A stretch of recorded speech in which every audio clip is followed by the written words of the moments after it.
안녕하세요. 오늘도 사연살롱을 찾아주셔서 감사합니다. 결혼 5년 차에 이혼을 결심한 여성이에요.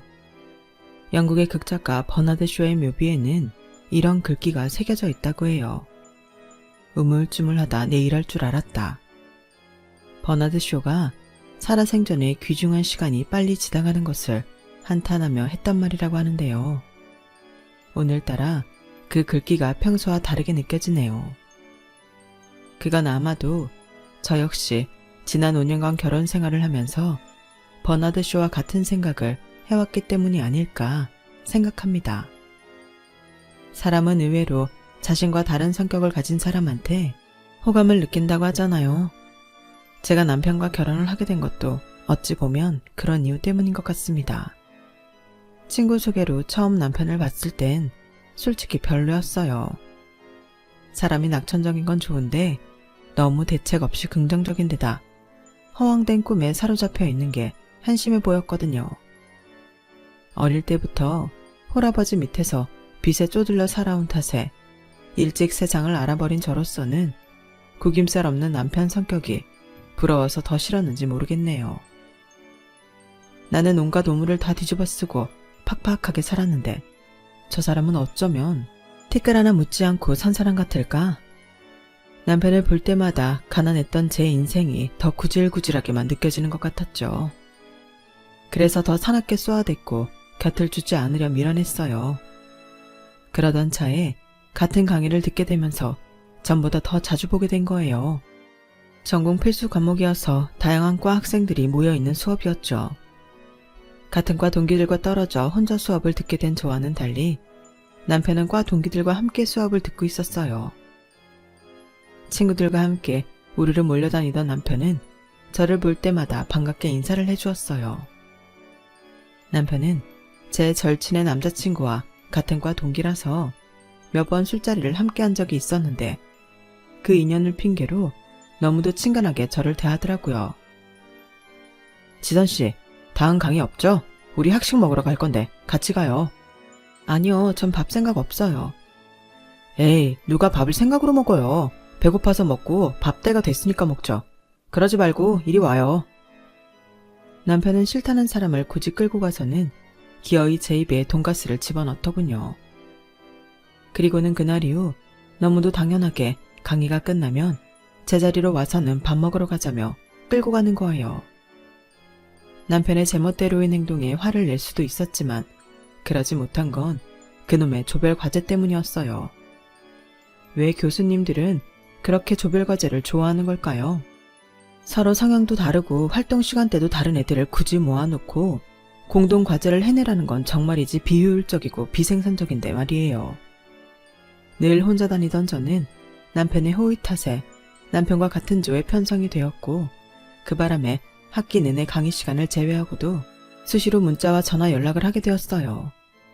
점심시간엔 밥도 같이 먹게 되었고요. 진짜 조별과제만 아니면 말 한마디 안 섞어도 되는 인간이랑 내내 붙어 다니려니 미치겠더라고요. 그런데도 이런 제 마음을 아는지 모르는지 남편은 우리가 대단한 사이라도 되는 것 마냥 저를 늘 끼고 다니려 했어요. 굳이 자기네 과 동기들한테까지 일일이 저를 소개시키면서 말이죠. 그럴 때마다 속으로 화를 꾹꾹 눌러가며 참았던 저는 조별과제 발표를 앞두고 뻥 터져버렸어요. 싫은 자리에 끌고 다니는 건 참을 수 있지만 성적과 관계된 과제를 미루는 건 참을 수 없었거든요. 더군다나 저는 집안 사정 때문에 장학금을 꼭 받아야 하는 처지라서 더 그랬어요. 남편과 친구들은 성적을 잘 받아도 그만, 못 받아도 그만이라는 식으로 과제를 설렁설렁 했는데 결국 그들의 태만으로 열심히 준비한 제 점수까지 깎아 먹히게 될 판이었어요. 야, 니들은 대학을 술 처먹으러 다니냐? 시간이 남아 돌아서 부모 돈 써제끼라고 다니냐고. 니들이 인생을 어떻게 살든 난 상관없어. 하지만 남의 인생에 피해는 주지 말아야 할 거 아니야. 내일이 우리 조 발표인데 아직도 자료 조사가 안 됐다는 게 말이 돼? 내가 각자 분담표 나눠준 지가 언젠데 아직도 이 지랄들이냐고. 니들 때문에 조별과제 망치면 니네가 내 학점 책임질 거야?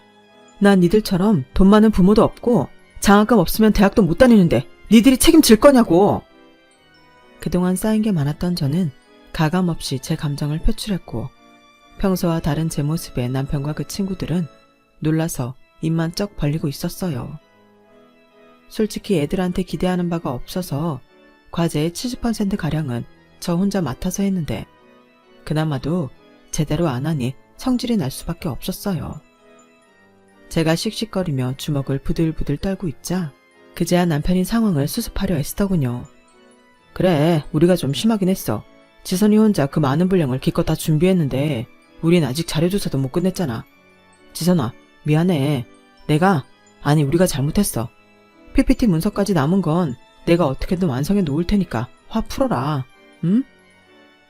나머지 애들도 남편을 따라 미안하다며 사과를 하더군요. 그리고는 쥐죽은 듯이 과제를 시작했어요. 결국 그날 남편은 친구들 목까지 떠안아가며 날을 새서 PPT 문서를 완성했고 다음날 과제 발표는 성공적으로 끝마칠 수 있었어요. 그리고 학점은 A뿔을 받을 수 있었죠. 제 성질머리를 제대로 본 남편의 과 친구들은 이후 저를 슬슬 피하기 시작했어요. 하지만 남편은 오히려 전보다 더 제게 시근덕거리기 시작했죠. 사귀고 난 다음에 왜 그랬냐고 물었더니 남편이 그러더라고요. 자기는 자기 성격이 물렁해서 그런지 똑 부러지는 여자가 좋더라고요. 그때 제가 화내는 걸 보면서 이 여자다 라는 생각을 했다나요? 반하는 포인트가 어찌나 어이가 없던지 남편답다 생각했어요. 남편은 제가 싫다고 몇 번이나 거절을 했는데도 불구하고 저를 볼 때마다 끈덕지게 어제와 똑같이 웃는 얼굴로 대시를 했어요. 그런 남편을 보니 신기하기도 하고 대단하다는 생각마저 들더군요. 하지만 거기까지였어요. 이 사람이 생각보다 괜찮은 사람이라는 데는 이의가 없지만 그렇다고 사귀고 싶은 마음까지는 없었거든요. 남편의 대시는 가을이 되어 온 캠퍼스가 축제로 들떠 있을 때까지도 이어졌어요. 저는 여전히 거절이었고요. 그러다 남편이 노선을 바꾸기 시작했어요. 애인이 될 수 없다면 친구라도 되자고요. 저야 뭐 나쁠 거 없었죠. 주변에선 남녀 사이에 친구가 어딨냐고 했지만 우리는 그 후로도 10년 넘게 친구로 지냈어요. 하루는 군입대를 앞두고 남편이 그러더라고요. 친구하길 잘했다. 생각해봐.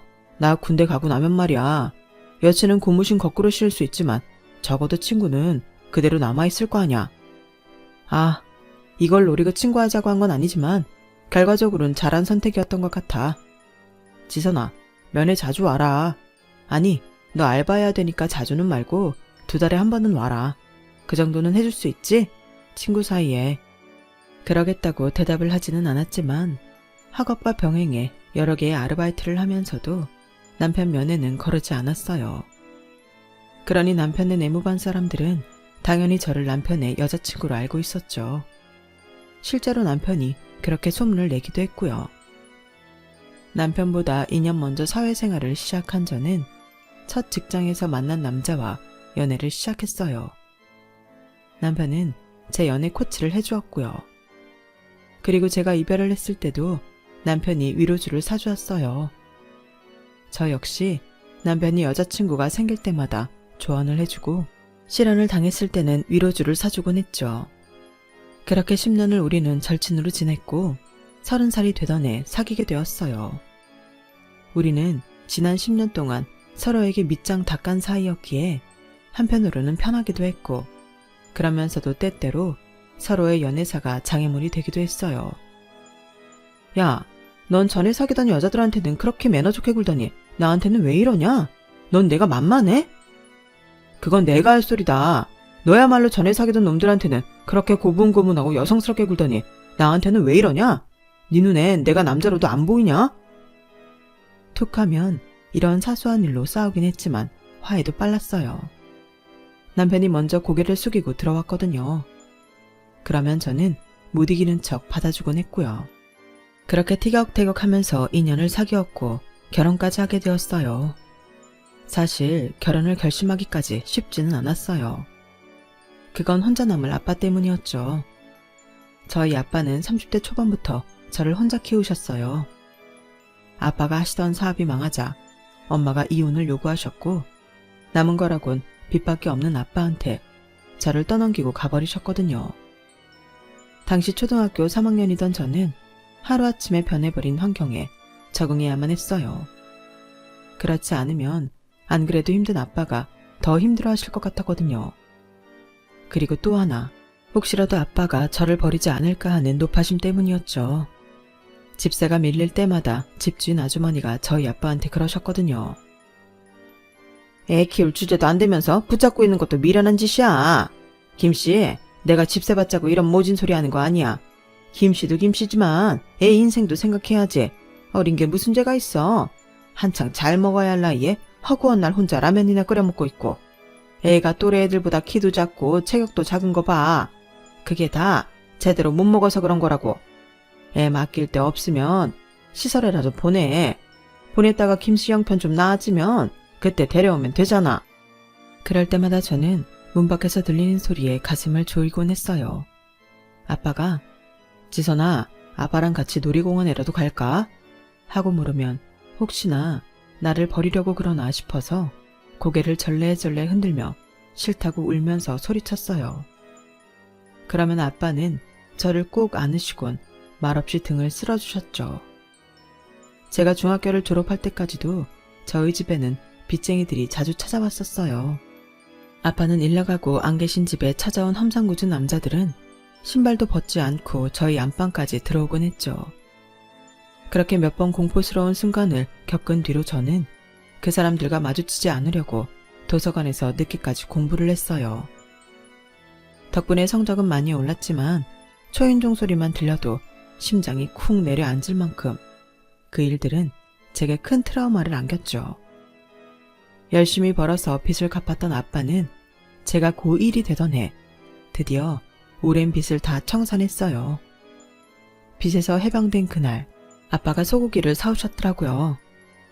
남의 돈 빌려 쓰는 사람은 고기도 숨어서 먹으랬다고. 그동안 빚 갚느라 변변히 소고기 한 번 못 먹었던 게 생각나서 사왔어. 이제 우리도 남 눈치 안 보고 고기도 먹고 살 수 있게 됐다. 아빠가 빚을 다 갚았거든. 빚을 다 갚았다고 말하며 환하게 웃는 아빠를 보니 눈물이 핑 돌았어요. 엄마랑 이혼한 이후로 아빠가 그렇게 환하게 웃는 모습은 처음이었거든요. 늘 피곤에 쩔어서 잠이 들고 눈을 뜨면 지옥 같은 하루를 버텨야 한다는 생각에 어깨가 축 처져 있던 아빠만 보고 살았으니까요.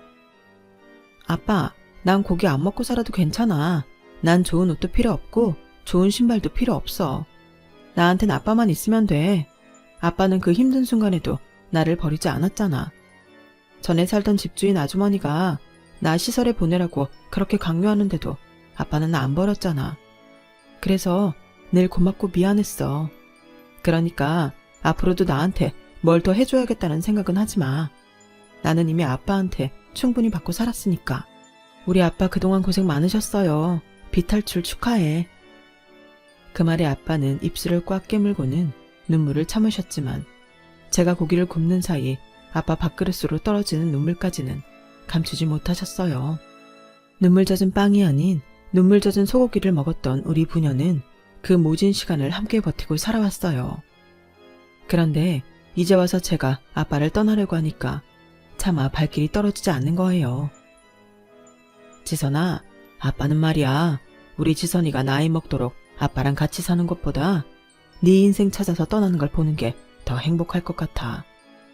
널 끼고 살면 너를 볼 때마다 내 자신이 너무 못나 보일 것 같거든. 넌 아빠가 평생 자식 발목 잡았다는 죄책감을 떠안고 살길 바라니? 아니지? 시집 간다고 아빠랑 남이 되는 게 아니잖아. 여전히 나는 네 아빠고 넌 내 딸이야. 변하는 건 없어. 그러니까 아빠 걱정 말고 결혼해. 이 아빠를 위해서라도 행복하게 사는 모습 보여줘.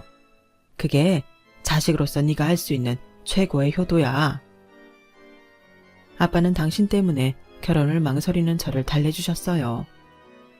어릴 때부터 뭔가를 시작하기 전에 망설이느라 시간을 허비했던 저는 아빠의 응원을 받으며 결혼을 결심할 수 있었어요.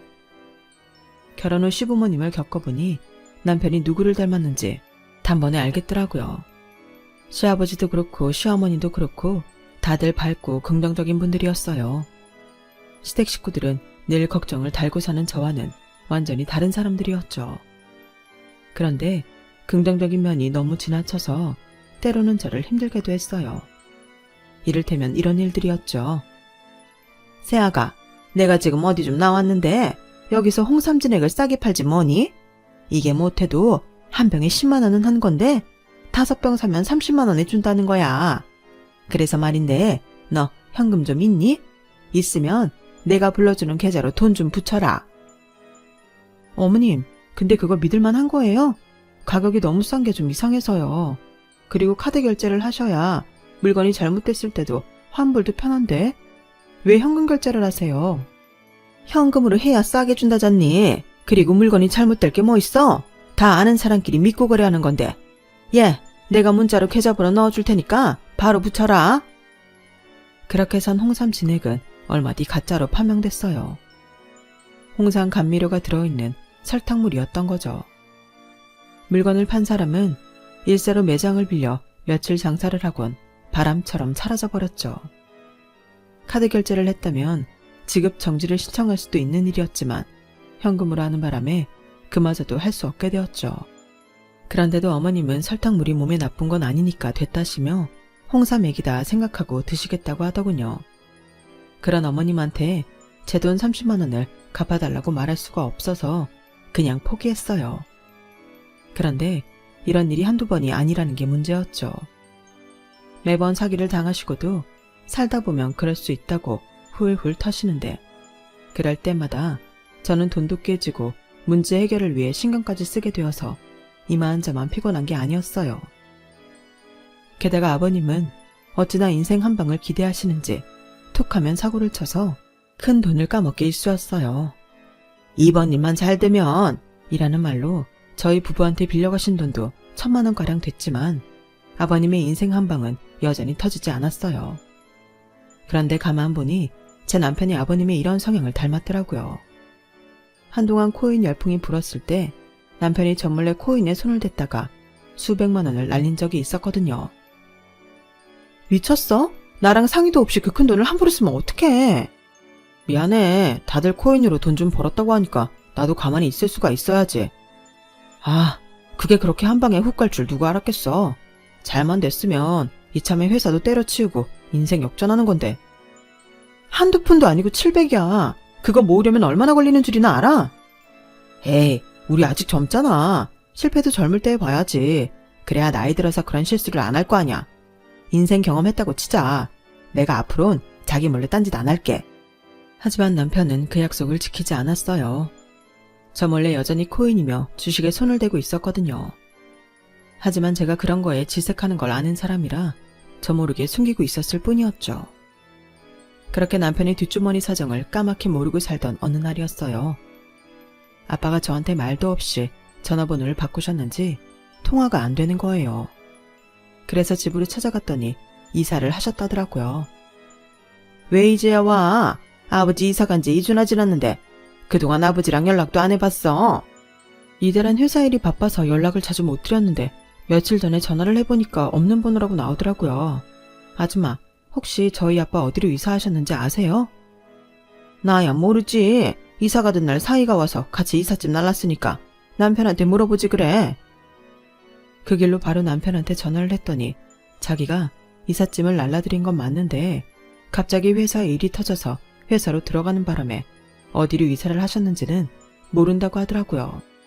아니 그런 걸 왜 나한테 말을 안 해? 아빠가 이사를 하면 나한테 먼저 말을 했어야지. 나도 그러고 싶었지. 근데 장인어른이 너한테 말하지 말라고 하시더라고. 내 생각인데 여자가 생기신 게 아닐까 싶어.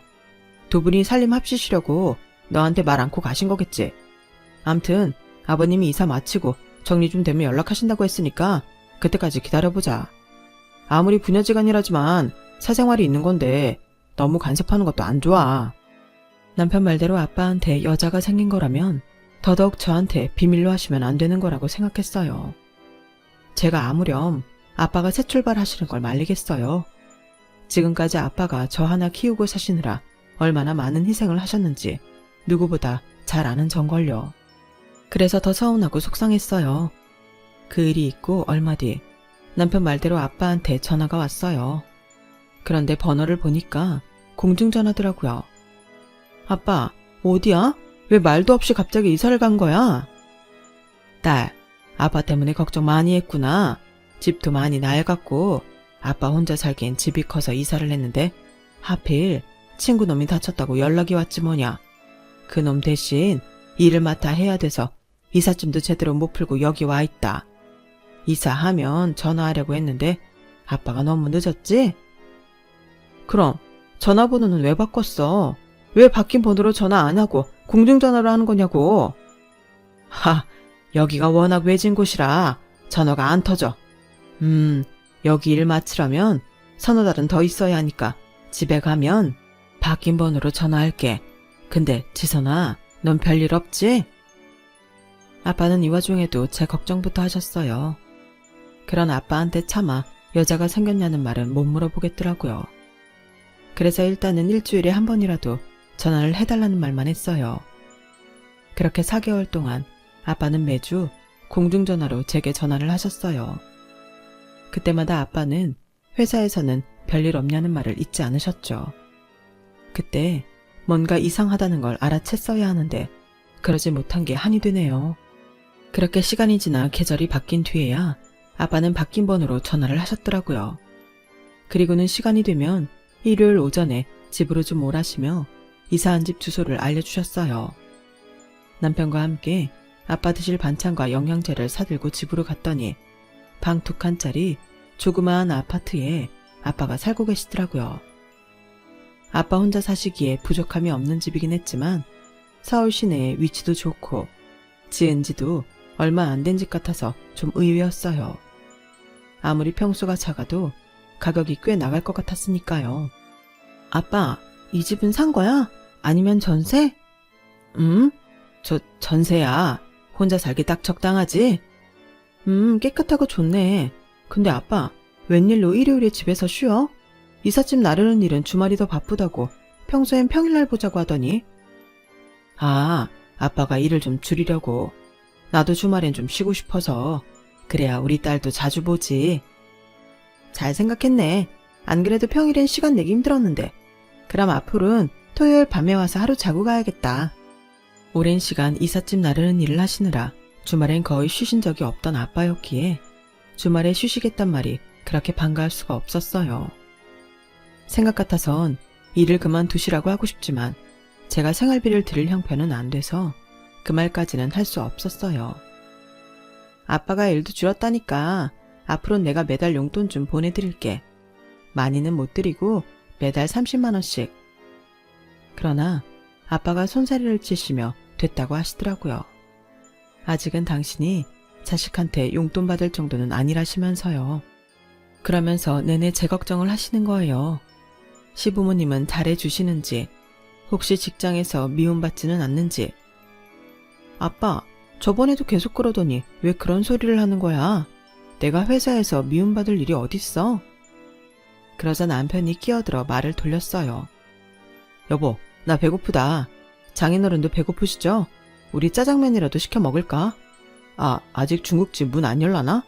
일단 그러면 밥을 좀 할까? 쌀이 어딨나? 남편의 호들갑이 그날따라 이상하게 신경 쓰였어요. 아빠도 제게 뭔가 숨기고 있는 것 같았고요. 그래도 일단은 배고프다는 사람 밥은 먹여야 할 것 같아서 쌀을 찾아 싱크대 서랍을 열었는데 쌀포대에 나람이라고 적혀있지 뭐예요. 뭐 이런 쌀이 다 있나 하고 넘기려는데 언젠가 직장에서 있었던 일이 생각난 거예요. 저희 회사 인턴 중에 이름이 우암이라는 사람이 있었는데 그 이름을 듣고 부장님이 정부미도 아니고 우암이야? 하고 놀리신 거예요. 그러면서 예전엔 정부미라고 해서 가난한 사람들한테 정부에서 주는 쌀이 있었는데 지금은 나람이라고 이름을 바꿨다는 얘기를 덧붙이셨죠. 그제야 이 쌀의 출처를 알 것 같았어요. 정부에서 주는 쌀이었던 거죠. 하나가 의심스러우니 보이는 족족 다 의심이 가기 시작했어요. 아파트로 들어올 때 분명 같은 이름의 아파트인데 아빠가 사는 동만 입구가 달랐던 것도 이상하고 한 동에 이렇게 작은 평수만 있는 것도 이상하더라고요. 선반에 놓인 참치캔이며 아빠가 평소 드시지도 않던 부식 재료까지 마치 어디서 나눠준 걸 쌓아 놓으신 것 같더라고요. 그래서 아빠한테 혹시 이 집 임대 아파트냐고 물었더니 아빠 표정이 확 굳더라고요. 아빠, 나 이 쌀 뭔지 알아. 기초생활수급자한테 지급되는 나랏쌀이잖아. 이게 왜 아빠 집에 있어? 아빠, 혹시 기초생활수급자로 등록했어? 아빠가 왜? 자식도 있고 돈도 벌잖아. 그러자 남편은 또다시 제 말을 막으며 엉뚱한 소리를 짓거려댔어요. 너 입 다물어. 나 지금 아빠한테 묻고 있잖아. 아빠, 말해봐. 도대체 어떻게 된 거냐고. 지선아, 내가 설명할게. 내가 다 말해줄 테니까 일단 집으로 가자. 가면서 말해준다고. 남편은 마치 필사적으로 저랑 아빠 사이를 떨어뜨려 놓으려는 사람처럼 제 팔을 잡고 현관 쪽으로 끌고 갔어요. 그 행동이 너무 의심스러워서 그냥 넘어갈 수가 없겠더라고요. 이거 놔. 너 나한테 뭐 숨기는 거 있지? 처음부터 네가 제일 수상했어. 우리 아빠가 이사한다고 네가 평일에 회사에 월차까지 내고 간다는 거 누가 봐도 이상하잖아. 우리 아빠 이삿짐 센터에서 일한 지 20년도 더 된 사람이야. 짐을 날라도 아빠랑 아저씨들이 알아서 할 텐데 회사원인 네가 돕기 뭘 돕는다고 거길 가? 나한테 말 한마디 없이. 그리고 오늘도 봐. 아빠가 나한테 뭔가 말을 하려고만 하면 네가 자꾸 말 끊잖아. 뭐야, 뭔데 나한테 숨기는 거냐고. 그제야 아빠는 힘겹게 말을 꺼냈어요. 김서방은 잘못 없다. 그저 너 체면 살려주려고 그런 것뿐이야. 지선아, 아빠 다 알아. 그리고 이해해. 내가 널 그렇게 만든 거야. 네가 회사 돈에 손댔다는 얘기 들었을 때 아빠가 무슨 생각을 했는지 아니? 못난 아빠 때문에 어릴 때 돈에 쪼들려 살아서 그렇게 된 게 아닐까 생각했어. 아빠가 미안하다. 이건 또 무슨 소린가 싶더군요. 내가 회사 돈에 손을 댔다고? 무슨 말도 안 되는 소리를 하는 거야. 내가 왜 그런 짓을 해? 도대체 어디서 그런 말도 안 되는 소리를 들은 거야? 그러자 아빠는 제 남편을 쳐다봤어요. 김서방, 이게 어떻게 된 일인가? 자네가 그랬잖아. 지선이가 회사 돈에 손을 대서 회사에서 잘리고 소송까지 당할 판이라고. 그래서 내가 퇴직금에 전세 보증금까지 빼서 줬지 않나? 장인어른, 실은 그게 제가 그러려고 한 건 아닌데요. 저도 지선이 행복하게 해주려고. 그래서 좋은 정보가 있다길래 친구 말 듣고 주식을 좀 샀던 건데 그게 작전주였더라고요. 저도 몰랐어요. 그렇게 갑자기 그게 상장 폐지될 줄 누가 알았겠냐고요. 저도 피해자예요. 남편은 주저리 떠들어댔어요. 요지는 이거였죠. 허황된 꿈에 부풀어 친구가 알려준 정보대로 시부모님 집을 담보로 대출까지 받아 주식에 투자를 했고 그렇게 산 주식은 상장 폐지가 되며 휴지 조각이 된 거예요. 당장 대출금을 상환하지 않으면 시부모님 집을 난리판이었던 남편은 저희 아빠한테 제가 회사 돈에 손을 댔다고 거짓말을 한 거죠. 소송까지 걸려 실형을 살 것 같다는 말에 아빠는 직장에 사표를 내고 퇴직금에 전세 보증금까지 빼서 제 남편한테 돈을 보내셨어요. 하지만 그 바람에 아빠는 지낼 곳이 없어졌고 남편은 해결책이랍시고 아빠를 기초생활수급자로 만들어버린 거예요. 기초생활수급자가 되면 임대주택을 받을 수 있다는 걸 이용한 거죠. 하지만 그러기 위해선 여러 가지 조건이 필요했어요. 일단 수입은 물론 통장에 돈이 없어야 하고 자신을 돌봐줄 가족들과 왕래나 연락이 없다는 게 확인되어야 했죠. 서울을 떠나 친구분 댁에서 지냈던 4개월간의 기초생활수급자 심사가 시작됐고 다행히 심사에 통과해서 임대주택을 받게 되었던 거죠. 아빠는 수입이 잡히지 않도록 일당제로 이삿짐 나르는 일을 하시면서 얼마 안 되는 정부 보조금까지 매달 남편한테 보내셨더라고요. 그 돈은 남편이 또다시 주식을 하는데 고스란히 들어갔고요. 더 웃긴 건 뭔지 아세요? 아빠 앞으로 나온 나람이까지 지네 엄마한테 가져다 줬다는 거예요. 이런 개새끼야. 이러고도 네가 인간이야? 네가 뭐라고 우리 아빠를 이 지경을 만들어? 그럼 어떡해. 다 늙은 부모님 집 날리고 길바닥에 나앉게. 그럴 수는 없잖아. 왜 안 되는데? 자식 그렇게 잘못 키웠으면 니네 부모가 책임질 수도 있는 거지. 왜 안 되냐고. 그럼 우리 아빠는 무슨 죄야? 왜 이놈이 싸지른 똥을 우리 아빠가 치우게 하냐고. 당장 되돌려 놔. 우리 아빠 인생 되돌려 놓으라고. 알았어. 내가 이번에 산 주식 한 방 터지면 다 갚아줄게. 이번엔 진짜 확실한 정보 듣고 산 거니까 제대로 한 방 터질 거야. 이런 상황에도 정신 못 차리고 주식 타령을 하는 남편을 보니 이 인간이 내가 아는 그 남자가 맞나 싶더라고요. 그때였어요. 현관문 말발굽이 펼쳐져서 덜 닫혀있던 현관문을 열고 시어머니가 들어오신 거예요. 가래떡을 담은 쟁반을 든 채 말이죠. 사돈, 왜 문도 안 닫고 계세요? 이거 저번에 주신 쌀로 뽑은 가래떡인데 맛 좀 보시라고. 어머, 애들이 와 있었네? 하지만 그 말이 떨어지기도 무섭게 저희 아빠가 제 남편의 뺨을 치셨어요. 그러자 시어머니가 떡쟁반을 바닥에 팽개치고 달려들어왔죠. 지금 뭐 하는 짓이에요? 왜 내 아들을 때립니까? 당신이 뭔데 내 아들한테 손찌검을 하냐고요? 때릴만 하니까 때린 겁니다. 이놈이 무슨 짓을 벌였는지 사돈도 알게 되면 저 못 말릴 겁니다. 너 잘 들어라. 니놈이 주식을 하든 도박을 하든 난 상관없다. 하지만 내 딸을 범죄자로 둔갑시키고 그것도 모자라서 우리 부녀 사이를 떼어내려고 했던 건 절대로 용서 못한다. 내 인생이야 어찌되든 상관없지만 내 딸 인생은 건들면 안 되는 거였어. 두말할 거 없다. 니들 당장 갈라서 썩어 빠진 정신상태로 한탕 주의에 빠져 사는 놈한테 내 딸을 맡길 수는 없어. 이달 말까지 그동안 나 속여서 받아간 돈 다 가져오지 않으면 그땐 법정에서 보게 될 줄 알아라. 장인어른, 제 말 좀 들어보세요. 이번 주식만 대박 나면 제가 다 해결해 드린다고요. 지금 팔면 손해가 얼마인지 알기나 하세요. 그러니까 조금만 기다려주세요. 다 잘 될 거예요. 끝까지 정신 못 차리고 허우적거리는 남편 놈을 보자 도저히 참을 수가 없었어요. 저런 건 실컷 패서 정신이 번쩍 들게 해야겠다는 생각뿐이었죠. 그런데 그때 바닥에 나둥그러져 있는 가래떡이 눈에 들어온 거예요. 저는 얼른 겉이 꾸덕하게 마른 가래떡 몇 가닥을 집어들곤 그대로 남편 놈을 두들겨 팼어요. 이 미친놈아, 아직도 정신을 못 차리냐? 주식? 대박? 니까 놈이 주식으로 대박 나면 주식하는 사람들 전부 떼부자 됐을 거다. 이래서 벌 생각은 않고 어떻게 요행만 바래? 너 같은 건 바닥에 나 앉아봐야 정신을 차리지. 당장 우리 아빠 돈 돌려주지 않으면 내가 직접 너 경찰에 신고할 거야. 교도소 안에서 평생 나라에서 주는 밥 먹으면서 살게 해줄 테니까 알아서 하라고. 결국 우리 부부는 이혼을 했어요.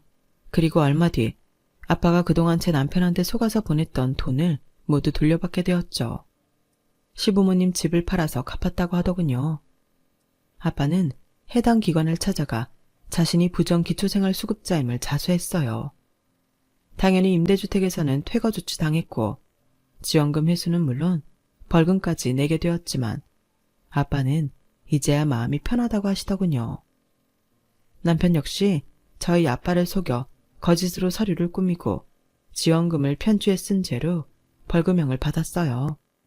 그리고 이혼을 하는 과정에서 형사고발을 하지 않는 조건으로 우리가 살던 전셋집을 제게 넘겼죠. 현재 저는 그 집을 빼고 이사를 해서 아빠와 함께 살고 있어요. 돌이켜 생각해보니 어쩌면 저는 결혼을 하기 이전부터 남편에 대한 불안감이 있었던 것 같더라고요. 늘 허황된 꿈을 쫓아 위태롭게 살아가는 모습을 진작부터 알아챘지만 그럼에도 칼같이 끊어내지 못하고 우물쭈물거리다가 이 지경까지 온 게 아닌가 생각해요.